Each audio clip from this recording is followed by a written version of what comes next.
Assalamualaikum warahmatullahi wabarakatuh. Saya Denisa Acara dari Farmasi 2B. Hari ini saya akan menjelaskan tentang kation. Sebelumnya, kation itu adalah ion bermuatan positif. Kation yang hari ini saya akan jelaskan adalah kation Ni2+. Untuk mengetahui Ni2+ lebih lanjut, apakah dia termasuk kation atau anion, kita perlu mengujinya terlebih dahulu. Pengujian ini bertujuan agar kita tahu apakah bila si Ni2+ ini ditambahkan reaksi akan muncul endapan atau tidak, dan kita sendiri juga tahu apakah ini termasuk golongan kation atau anion, dari golongan berapa. Sumber yang saya ambil pada tugas hari ini, saya mengambil jurnalnya akan saya tuliskan di description box. Untuk mengetahui jurnal tersebut bisa kalian klik dan kalian baca ya. Untuk mengetahuinya langsung saja kita memulai uji Ni2+. Pertama-tama Ni2+ sejumlah 5 tetes ditambahkan kepada tabung reaksi dan ditambahkan reaksinya. Di sini kita menggunakan reaksi KCN. Setelah KCN dan Ni2+ direaksikan, terjadi endapan hijau larut dalam reaksi berlebih. Uji yang kedua, Ni2+ dengan NaNO2. Ni2+ 3 tetes dan NaNO2-nya 5 tetes direaksikan pada tabung reaksi dan hasilnya terjadi endapan yang beda. Selanjutnya, Ni2+ dengan NaOH2N. Jadi, endapan hijau yang larut dalam amonia. Terus warnanya menjadi hijau kebiruan. Lalu yang terakhir, Ni2+ dengan amonia.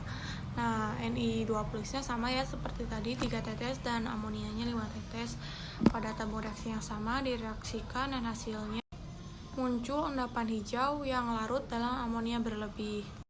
Setelah kita melakukan uji-uji yang barusan, kita dapat menyimpulkan bahwa kation Ni2+ berasal dari golongan 3B. Mengapa demikian? Karena kation Ni2+ tidak dapat bereaksi dengan HCl encer dan H2S dalam keadaan asam mineral encer.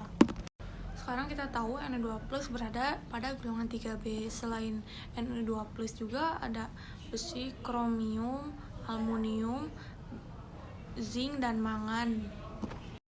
Ni2+ ini sering kita temui pada air limbah, dan Ni2+ ini nama lainnya nikel dalam kurung 2 nitrat.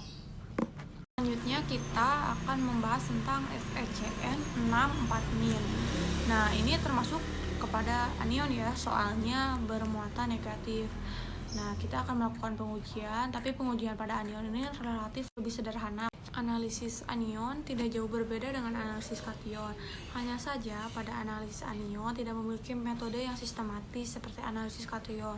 Uji analisis anion lebih kepada sifat fisikanya seperti warna, bau, terbentuknya gas, dan kelarutannya. Pada FeCN6,2- ditambahkan HCl dan 1 tetes FeCl3 dalam suasana asam ataupun netral, terjadi endapan biru prusid.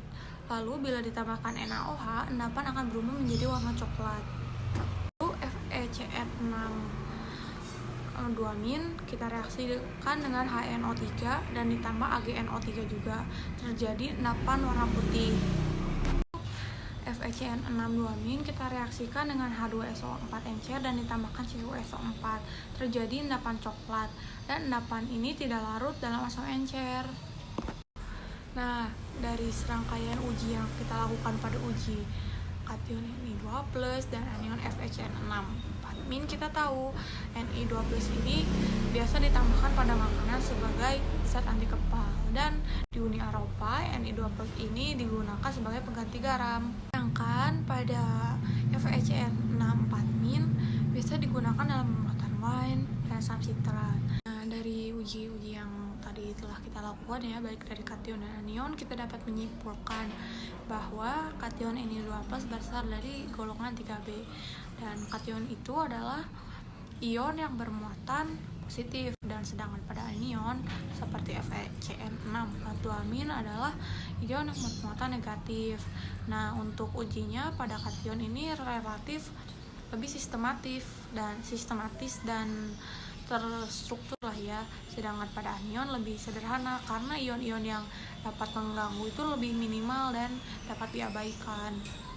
Nah, dari percobaan yang telah kita lakukan, kita tahu ada yang munculnya endapan, ada yang terjadi perubahan warna, dan mengidentifikasi warna, bau, dan kelarutannya.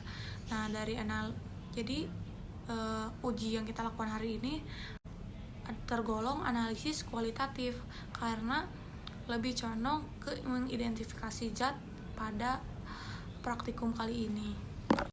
Sekian video dari saya, mohon maaf bila banyak kesalahan. Wassalamualaikum warahmatullahi wabarakatuh.